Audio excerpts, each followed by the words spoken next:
क्या महकते हैं महकने वाले, बू पे चलते हैं भटकने वाले। তো প্রিয় মুসলমান, নতুন বছরের শুভেচ্ছা জানান জায়েজ আছে, কিন্তু সেটা ভাষা জানুন লাগবো।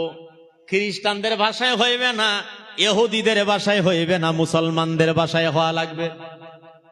আমি ওয়াজ মুক্তাসার করে আনছি উলামায়ে মুতাকাদ্দিমিনের ভিতরে আল্লামা তাবরানী রাহমাতুল্লাহ আলাইহি আল মুজামুল ওয়াসিত নামের একটি গ্রন্থ, বড় পুরানা প্রাচীন গ্রন্থ। সেই গ্রন্থের ভিতরে উনি লিখে গেছেন, হ্যাঁ নতুন বছরের ওয়েলকাম স্বাগতম জায়েজ আছে। সাহাবায়ে কেরামদের জামানাতে ওই রকম ভাষা চলতেন, কিন্তু শব্দগুলা হওয়া লাগবে ইসলামী ভাষা। তাবরানী রাহমাতুল্লাহ আলাইহি বলেছেন, সাহাবায়ে কেরাম দোয়া করতেন, আল্লাহুম্মা আদখিলহু আলাইনা বিল আমনি ওয়াস সালামা ওয়া রিদওয়ানিম মিনার রহমান ওয়া জাওয়াজিম মিনাশ শাইতান। ইয়া রাব্বুল আলামিন, তুমি নতুন বছর আমাদের কাছে সহি সালামত হিসাবে দাখিল করো, আর আল্লাহর রেজামন্দি দাও, শয়তান থেকে বাঁচাও। এই দোয়াটা কইয়া স্বাগত জানানি জায়েজ আছে। আপনি এইভাবে স্বাগত জানাইতে পারেন, আল্লাহ তোমাকে 2026 ভালো করে দেখ। যেরকম 2025 ভিতরে উচ্ছেদ হইছে, 2025 ভিতরে এসআইআর রয়েছে, 2025 ভিতরে আরো কত ডকুমেন্টস বানান লাগছে। এই সমস্ত বেজাল থেকে যাতে আল্লাহ 2026টাকে হেফাজতে রাখে, এইভাবে যদি আপনি কারোরে মুবারকবাদ দেন, এটা জায়েজ আছে। যেরকম সুবহানাল্লাহ, আল্লাহ তোমার হায়াতে বরকত দেখ। 2025 ভিতরে তুমি যে মঞ্জিলাতে রমজাতে তুমি না থাকো, আল্লাহ যাতে তোমার নামাজি বানায়, পরহেজগার বানায়, রোজাদার বানায়। এই 2026 যাতে আল্লাহ তোমার এই সামরার চোখ দিয়া জিয়ারতে হারমাইন শরীফাইন দান করে। এই ভাষা দিয়া যদি কারোর স্বাগতম জানান যায়, তাহলে জায়েজ হয়ে যাইব। যেরকম মারহাবা। যেরকম আই লাভ ইউ শব্দটা কোনো খারাপ শব্দ না, আই লাভ ইউর আগে পাশে যদি আপনি ধার্মিক শব্দ নাগায় দেন, তাহলে আপনার সওয়াব হবে। আর আই লাভ ইউর ওদিকে যদি আপনি কোনো গান্দা শব্দ নাগায় দেন, আই লাভ ইউ বদনাম হয়ে যাইবে। যেরকম যাবে না নাই? আপনি আই লাভ ইউ আল কোরআন, আই লাভ ইউ আল হাদিস, আই লাভ ইউ আন নবী, আই লাভ ইউ আল মসজিদ, আই লাভ ইউ আল মাদ্রাসা, যেরকম জায়েজ আছে না নাই? কিন্তু এই আল আইবিউ যদি আপনি অন্য ক্ষেত্রে ব্যবহার করে দেন, আলাইবের কোনো দোষ নাই। দোষ হলে আপনার। আমরা আল্লাহর কাছে দোয়া করি, আল্লাহ ইসলামের বাঁচাও, মসজিদ মাদ্রাসা বাঁচাও। আল্লাহ বলে, দোষ আমারও না, দোষ মাদ্রাসারও না, দোষ মসজিদেরও না, দোষ কোরআনের না, দোষ তো করে। কারণ আমি আল্লাহ মসজিদ দিয়েছিলাম, বালা কামে দিয়েছিলাম, মাদ্রাসা দিয়েছিলাম, বালা কামে দিয়েছিলাম, কোরআন দিয়েছিলাম, বালা কামে দিয়েছিলাম। তোরা পড়ে পড়ে নিজেকে নিজে নুরানি বানাইতি, নিজেকে নিজে পরহেজগার বানাইতি। কিন্তু আল কোরআন এই যে সুকেজের উপরে রাখছে, যখন স্বামী স্ত্রী কাইজা লাগে, কসম খাবার জন্য দৌড় দিয়া যায়, যাতে ঘপক করে দৈরা লাবার পায়, সেই পজিশনে রেখে দিছে, খালি কসম খাবার জন্য। আর মসজিদে ওই কামে ব্যবহার হইতেছে বর্তমান। বুঝলে, চল দেহে মসজিদে, হাই হাই রে পরহেজগার, ইবাদত বন্দেগীর খবর নাই, কসম খাওয়ার টাইমে মনে পড়ছে মসজিদ। মসজিদের বারান্দার ভিতরে যায় কইসা, ওযু গোসল নাই কিন্তু কইসা কসম খাইতেছে, আমি এটা করি নাই। মসজিদ আমার উপরে ভাঙ্গা বইরা যাক, মুড়ো মসজিদ ভাঙ্গা আমার উপরে পড়বো না। মহান আল্লাহর বিধানে লেখা নাই যে একটা মদাহি মসজিদে গেলে দরজা ভাঙ্গা ছাদ ভাঙ্গা উপরে পড়বে। কোনদিন না। মহান রব্বুল আলামিন বিধান বানায় রাখছে, বিধান মোতাবিক চলবে। একটা মাওলানা মসজিদে গেছে, তাই আল্লাহ জান্নাত টেনে খাড়া বাড়াই দিব না। আর এক মদাই মসজিদে গেছে, তাই আল্লাহ আকাশ থেকে পাথর ফলায় তারে মাইরে ফেলাবো না। বিধান মতে দুনিয়া চলে যাইবে। এক মদখোর বালা চলতেছে, এক মৌলবী কালেকশন করে খায়। এর দ্বারাই ইমানের মাপজুক করতে পারেন না, এর দ্বারাই আল্লাহকে আপনি গালিগালাজ করতে পারেন না। যে মহান আল্লাহ রিজিক দেন লাগছেন ইমাম সাহেবের দিছে মহল্লার একটা মদখোরের। এই দুনিয়া হইলো খন্তেকিয়া। যেরকম আল্লাহু আকবার, যেরকম হিমন্ত সরকারে না মিয়া মানুষের খালি এই এককালীন চাকরি দেয়, যেরকম কি কালীন, আর তাগরে দেয় রেগুলার চাকরি, বড় বড় চাকরি। আর কিটকিট করে আসে চাকরি, দুইটা দাবি চাকরি, কিছুদিন এমনি পারে যাক, আর দেখ পেনশন গুলো পাবি না তোরা, ঠিক আছে? তো মহান রাব্বুল আলামিনের কথা হইলো, মহান রাব্বুল আলামিনে কারোর যদি বেশি খাওয়াইতেছে, কিছু দিয়ে রাখছে, এই বলে দিয়ে রাখছে যেটা দুনিয়া 2 দিনের। আল্লাহর কাছে চোখ পলক এরকম লাগানি আর উঠানি সময় পর্যন্ত না। আমাদের কাছে লাগতেছে 63 বছর, 60 বছর, 110 বছর, কেউ পাচ্ছে 130 বছর। আল্লাহ কয় চোখের পলকের মতো না। এই জন্য আমি দিয়ে রাখছি, কি খাবি খায় নে, এখানে কোনো ডিফারেন্স করলাম না। মৌলবীরে শুটকির ভর্তা খাওয়ামো, মদ খোরের মাগুরের ঝুল খাওয়ামো, কারণ দুনিয়ার শেষে হবে আমার পরিণাম। কিয়ামতের দিন হিসাব কিতাবের সময় হবে আমার বদলা বদলি, আমি কারে কি দিব না দিব কিয়ামতের দিন দিব। দুনিয়ার এই 2 দিনের জিন্দেগির ভিতরে কারোরে তুমি একটু ভালো চলা দেখে তুমি তারে সার্টিফাই করো না যে আল্লাহ তারে বালা দেখছে, এর কম দেখছে। গতিকে মসজিদের আশেক পাগল জানা, তারা নিশ্চয় এখানে বসে থাকবে, এখান থেকে কেউ ঠাউঠি করবে না। মহান রাব্বুল আলামিন পবিত্র আল কোরআনুল কারীমে বলেন, যারা মসজিদ বানায় আমি আল্লাহ বলি তারা ঈমানদার এবং তারা আখিরাতের প্রতি বিশ্বাসী এবং আখিরাতের উপরে ঈমানদার। জোরে কোন আল্লাহু আকবার। এখানে আল্লাহ সার্টিফাই করে দিছে, যারা মসজিদের নাম লাগাইলো, মসজিদ বানাইলো, মসজিদ নির্মাণ করলো, মহান আল্লাহর কুদরতি মুখের বাসনা, মহান আল্লাহর কুদরতি মুখের বয়ান। আমি আল্লাহ বলে দিলাম, মসজিদ যদি বানাইছো খালিস টাকা দিয়া, খালিস পয়সা দিয়া, তাহলে দুনিয়ার থেকে ইমানদারের সার্টিফিকেট নিয়ে যাও। কাল কিয়ামতের দিন মসজিদের খাতিরে আমি আল্লাহ নির্মাণকারীদেরকে, দানকারীদেরকে মাফ করে দিব। সবাই কোন আমিন। এই মসজিদ এমন একটি জায়গা যে মসজিদের ভিতরে শান্তি আর শান্তি। জোরে কোন শান্তি না? আরো জোরে কোন শান্তি না? আরো শান্তি হবে কিছুদিন পরে। এখন তো অনেক লংফেনলা প্যান্ডলা হুজুর পিকনিক খায়ও শান্তি নাই, অনেক হুজুর 5 স্টার হোটেলও শান্তি নাই। হুজুর ভালো দামি হোটেলের ভিতরে খানা খায় বিবি সঙ্গে নিয়ে বসায়া, তবু শান্তি নাই। মহান আল্লাহ কয় শান্তি পাবি কোথায়? শান্তি তো উঠাই নিছি। একমাত্র শান্তি আর শান্তি মসজিদে। তাই যদি বিশ্বাস না হয় একবার মসজিদে ঢুকে দেখেন, 5 স্টার হোটেল, হুম হুম করে এসি চলতেছে, সামনে নানান রকমের খানা, তবু দেখবেন কোন উঙ্গানি ফুঙ্গানি আহে না, চোখের ভিতরে ঘুমায় না, নানান টেনশন। কিন্তু মসজিদে প্রবেশ করার সাথে সাথে ইমাম যখন খুতবা চালু করলো, দেখবেন অনেকেই যেরকম পড়ে যাবার ধরে না নাই। এই একটা মসজিদ, যে মসজিদে ওরকম কোন এসি নাই, ফেসিলিটি নাই, কোন ঠান্ডা শরবত পেশ করা হয় নাই, ইমাম সাহেব 1.5-2 ঘন্টা বসায় রাখছে, তারপরও আপনার ঘুমে ধরে কোন জায়গায়? যেরকম ঘুম কোন সময় ধরে? মসজিদ বাদ দেন, আমি জিজ্ঞাসা করছি কি মসজিদ কোন, ঘুম কোন সময় ধরে? মানুষ তো ট্যাবলেট খায়ও ঘুমে ধরে না, এত শান্তির টেনশন, মাথা ক্লিক বিলিক করে যে বুড়ি খায়ও ঘুমানো যায় না। আর এই মানুষটা মসজিদে প্রবেশ করার সাথে সাথে যেন খুতবা চালু দিছে না, ঘুমে ধরার শেষ। যেরকম আল্লাহু আকবার। এটা তো বাস্তব ওয়াজ যে মানুষ মসজিদে শান্তি পায়। আর পাবে না কেন? মসজিদে কোনো টুরুটারু নাই, মসজিদের রিংটনে, মোবাইলের রিংটন নাই, কোনো গুফুর গাফুর নাই।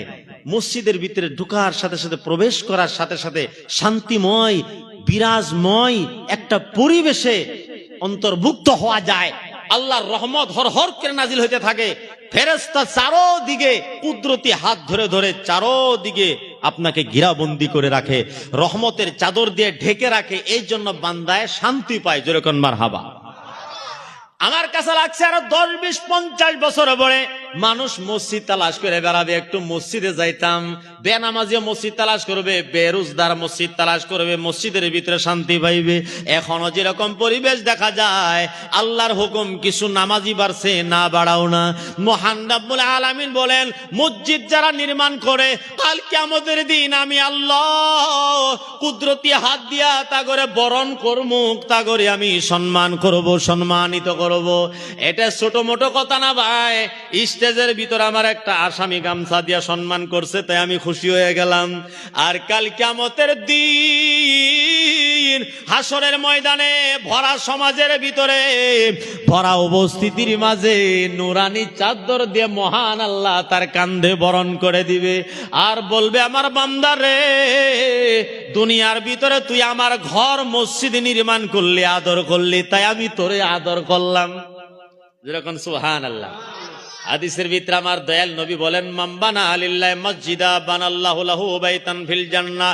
কেউ যদি একটা মসজিদ দুনিয়ার ভিতরে নির্মাণ করে, ছোট হোক বড় হোক, মহান রব্বুল আলামিন কাল কিয়ামতের দিন তার জন্য একটা জান্নাতের ভিতরে গৃহ নির্মাণ করবেন। এখন আপনাদেরকে প্রশ্ন করতে চাই, আপনারা জান্নাতের ভিতরে ঘর চান না নাই? আরো যেরকম চান না নাই? যেরকম আমরা সবাই আশাবাদী হয়ে আছি, একটা একটা করে সরকারি করে আমরা সবাই পাইতাম, যেরকম আশাবাদী হয়ে আছি না নাই? তার ভিতরে জোড়াতালি লাগাই একটু বড় বানাইতাম, তাও আমি পাক্কা করে ঘুমায় মরতাম। এই একটা আশা প্রত্যেকেরই কলিজায়, আমি যে বক্তা আমার কলিজার ভিতরেও আছে, যেরকম আছে না নাই? এই আশাটা আমাদের কলিজায় রাখা দরকার না নাই? কাল কিয়ামতের দিন মহান আল্লাহ যাতে আমাদের প্রত্যেকের এই একটা একটা করে ঘর বানায় দে জান্নাতের ভিতরে, যেরকম এটা দরকার আছে না নাই? না হলে জান্নাতের ভিতরে আপনি প্রবেশ করবেন, জান্নাতে প্রবেশ করে আপনি কোন নুরানি ঘরের ভিতরে থাকবেন, এই ঘরগুলো এখান থেকে নির্মাণ করা লাগবে। একটা একটা করে আমল, একটা একটা করে জান্নাত। একটি ঘটনা আপনাদের সম্মুখে পেশ করব। এই হাদিসের তাফসীর মোতাবেক হযরতে হারুনুর রশিদ নামের একটা বাদশাহ ছিলেন, যেরকম ছিলেন না নাই? এখনকার বর্তমান বাদশাগরে তো দিন ধর্ম নাই, আগেরকার বাদশাদের দিন ধর্ম আছিলেন। এখন বর্তমান যদি কেউ পঞ্চায়েতের মেম্বার হইছে, মেম্বরের দ্বারা কাছে যাইতেও সমাজবাসী ভয় করে, যেরকম করে না নাই? আগের বাসা এরকম আসিল না, তুমি বুঝছো না?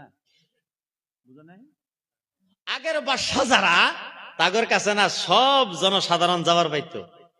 এখন তো মেম্বরের কাছে যাইতো ডর লাগে, কারণ মেম্বরই পাশ করে তার কাছে লাগে যে আমি তো কোনো ছুড়ুমুড়ু পদে নাই, এত সকালে উঠুন যাব না, বেশি সকালে উঠলে ছোট ছোট দেখা যায়, কারণ যে বড় পদ পাইছি এই পদে তো কয় যে 8:30 বাজে হজাক পাউন যাক। গাল ভোলায় উঠে বরাস করতে করতে ফ্রেশ হইতে হইতে 10:30, 11টার থেকে সমাজবাসীর সাথে কথা কয়, যেরকম ঠিক না? কিন্তু আগেরকার বাদশা যারা বড় বড় মহান বাদশা, তাগরে দ্বারক কাছে যায়া সমাজবাসীরা নিজের কমপ্লেন গুলা রাখবার পাইছে। এই জন্য তারা দিনদার বাদশা, কিয়ামতের দিন আল্লাহ তাগরে নিজে হাতে বরণ করবে, যেরকম সুবহানাল্লাহ। 7 জন ব্যক্তিকে আল্লাহ নিজের ছায়ার তলে রাখবে, তার একজন ইমামুন আদেল, যে নাকি ইনসাফ করছে, ওইরকম বাদশা। ও ভাই আপনি উঠে যান কে? না আপনি মেম্বার? আচ্ছা ঠিক আছে, আমি মেম্বার ওয়াজ করলাম, মেম্বার সব উঠে যেতেছে নাকি? আপনার কথা তো কইনি। আমি এমন এক ওয়াজ করছি দিলাম ব্ল্যাঙ্ক ফায়ারিং করে, এখন যার সাথে লাগবে লাগবে, যার সাথে লাগবে না লাগবে না, এটা তুমি কারো নাম টার্গেট ধরে কইনি যে আপনি উঠে যাবেন গা। হারুনুর রশিদ বাদশাহ, এই হারুনুর রশিদ বাদশাহ এই হাদিস শুনলেন একদিন, এক মৌলানা ওয়াজ করতেছে জলসার ভিতরে, বাদশাহ পর্যন্ত ওয়াজ শুনবার যাইতো। আর এখন তো দেখেন তো এখানে তাকায়া কয়টা মাস্টার আছে, কয়টা প্রফেসর আছে, যারা ধনী মালদার জমিদার তারা কিন্তু কেউ খেরের উপরে বসে নাই। তারা যায় দেখবেন একদম সোফা সেটের উপরে বসে আছে, তারা যায় দেখবেন গাদ্দির উপরে বসে আছে, দেখবেন তারা একদম আধুনিক পর্যায়ে বেলিন হয়ে হাতের ভিতরে রিমোট নিয়ে কুটুস কুটুস করে মারতেছে আর খালি ছবি বদলাইতেছে, যেরকম ঠিক না? আর দেখবেন কিছুদিন পরে এরকম অবস্থা আছে, সব খাবার হয় না। গরিব মানুষদের সুগার একটু কম, যদিও আছে কন্ট্রোলে থাকে, কারণ যে মেহনতটা করে ভাই আল্লাহ হেফাজতে রাখে। আল্লাহ রাব্বুল আলামিন বললেন, আমার বিধান মানবা না, নিজের বিধানে চলবা, তাহলে তো তোমার হারাহাস্তি খাটা লাগবেই। মহান রব্বুল আলামিন যে বিধান বানাইছেন, এই যে এখানে বসলেন না, নিজেকে নিজে ছোট বানানো হইলো, যেরকম সুবহানাল্লাহ। আমি তো একটা মশলার ভিতরে পাইছি, মশলার ভিতরে মেডিকেল সাইন্স আছে। যারা যদি হাই প্রেশার আছে না ভাই, সে যদি মাটির ভিতরে বেশি গড়াগড়ি করে হাই প্রেশার থাকে না, যেরকম মার হাবা। হাই প্রেশারের কানেকশন মাটির সাথে, মাটির সাথে মানুষের কানেকশন শেষ হওয়ার পরের থেকে হাই প্রেশার বাড়ছে মানুষের। আর খানা পিনা রুটিন উল্টা হওয়ার কারণে মানুষের সুগার বাড়ছে। মাটির সাথে কোনো কানেকশন নাই। আরে ভাই ফ্লোর করছে, ফ্লোরের উপরে টাইলস করছে, টাইলসের উপরে মেট মারছে, মেডের উপরে চাদর মারছে। আমিও করছি। কিন্তু বাবা আমি খালি একটা রুম করছি, যেটা মেহমান খানা, যার জন্য তো আমারও সুরত কিরম হয়ে গেছে, নাইলে আমারও বোধহয় গাল দুইটা লাল থাকতো। মৌলবীর যে হাল, শ্রোতার ওই হাল। এটা খালি শ্রোতাগর জন্য ওয়াজ না, এটা সবার জন্যই। এটা কি করছে, বাধ্য করছে আলেমেরাও। নাইলে কয় হুজুর আমার তো হুজুর বাঙ্গা গাড়ি চালান, আমার গাড়ি কেবল বাঙ্গা। এখন মানুষের ডিমান্ড এলো স্করপিও কেন, খালি যদি বাঙ্গা চাল থাকতো আমার বাড়ি তো হুজুর, এটা হুজুর। এখন মানে মানুষের সম্মান জড়িত হয়ে গেছে ঘর বাড়ির সাথে, কেউ কেউ বাধ্যপুরও বানাইছে। আমি একটা রুম টাইলসে বানাই এলাইছি, মানুষে মানে দুনিয়াটার এমন বানাই এলাইছে যেমন আল্লাহর কোনো কাম কাজ যেন নাই, সব আমরাই করবো। এই মাটির সাথে কোনো কানেকশন নাই, কিন্তু ভাই এই যে দেখো হাত হিলা ভরে গেছে, সারাদিন খেত কাম করি। এখন কি কবা কও, যদিও টাইলসের উপরে থাকি, মাটির ভিতরে স্পর্শ আমার সারা দিন থাকে। যেরকম বার হাবা ভাববেন না খালি ওয়াজ করে খাই।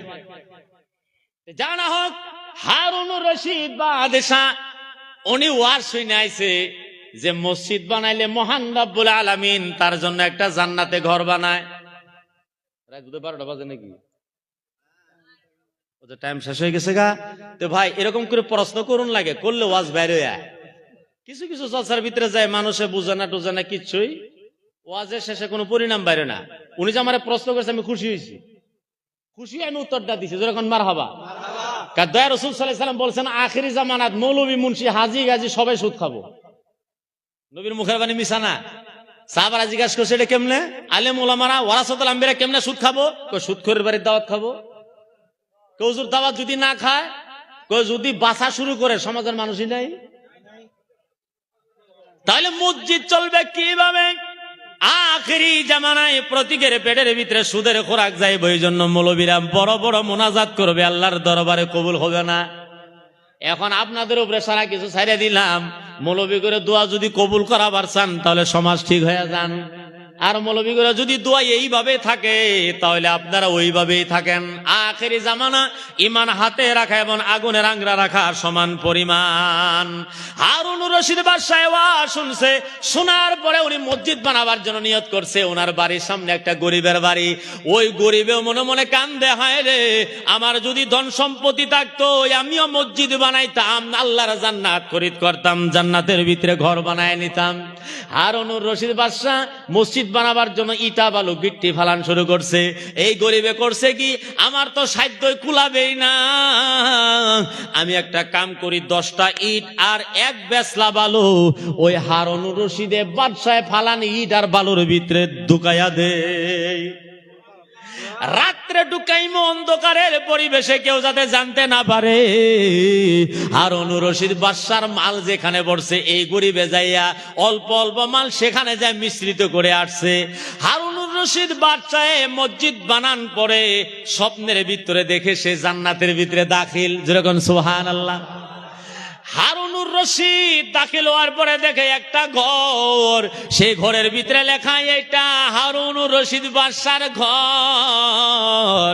ঘরের ভিতরে ঢুকছে, ঘর থেকে বের হইছে, বাইরে থেকে সামনে আর একটা ঘর, সেই ঘরের দরজার ভিতরে লেখা হাজা বাইতু আব্দুস সালাম, এইটা হলো আব্দুস সালামের ঘর। হারুন রশিদ বাদশা আল্লাহকে বললেন, ইয়া রাব্বুল আলামিন, স্বপ্নের মাধ্যমে তোমারে জিজ্ঞাসা করলাম, আমি জান্নাত পাইছি, এটা খাটাং কথা, কারণ আমি মসজিদ বানাইছি, মসজিদ বানাইলে জান্নাতে একটা ঘর পাওয়া যায়, কিন্তু আব্দুস সালাম দিন হাজিরা করে খায়, তার কপালে কেমনে জান্নাত জুটলো? জান্নাতের ভিতরে আমার ঘরের সামনে তার ঘরে কেমনে হয়ে গেল? মহান রব্বুল আলামিন আওয়াজ দিয়ে বললেন, হারুন রশিদ বাদশা রে, চলে বলে কৌশলে তোমার বাড়ির সামনে আব্দুস সালাম গরিব দিন হাজিরা করে খায়, সেও করছিল কি, তোমার ইট বালু গিট্টির ভিতরে কিছু মাল মিশ্রিত করে দিয়েছিল। আমি আল্লাহ গরিবের নিয়ত কবুল করছি, গরিবের খেদমত কবুল করছি, আর তোমারে যেমনে জান্নাত দিছি, তোমার বাড়ির সামনের পড়োশি, তোমার বাসিন্দা এবং তোমার নাগরিক আব্দুস সালামের আমি জান্নাত দিয়েছি। মাশাআল্লাহ সুবহানাল্লাহ। এখন আমি নামটা কইয়ালাই, কারণ হারুন রশিদ বাদশার যেটা কর্ম এবং কার্য তার ভিতরে যারা মিশ্রিত হয়ে সংযোগ হয়ে ও তারা আমার দিয়ে চাওয়াবেন না। ও হা হা হা সুবহানাল্লাহ সুবহানাল্লাহ মাশাআল্লাহ। মসজিদেরি পাশে আমায় কবর দিও ভাই, মসজিদেরি পাশে আমায় কবর দিও ভাই, যেন দূরে থেকে মুয়াজ্জিনের আজান শুনতে পাই, মসজিদের পাশে আমায় নারায়ে তাকবীর, ভাই, নারায়ে রিসালাত, নারায়ে রিসালাত। মুফতি ওয়ালিউদ্দিন সাহেব কি, ইলাহি মসজিদ কি, পাশ দিয়ে ভাই নামাজিরা যাবে, পবিত্র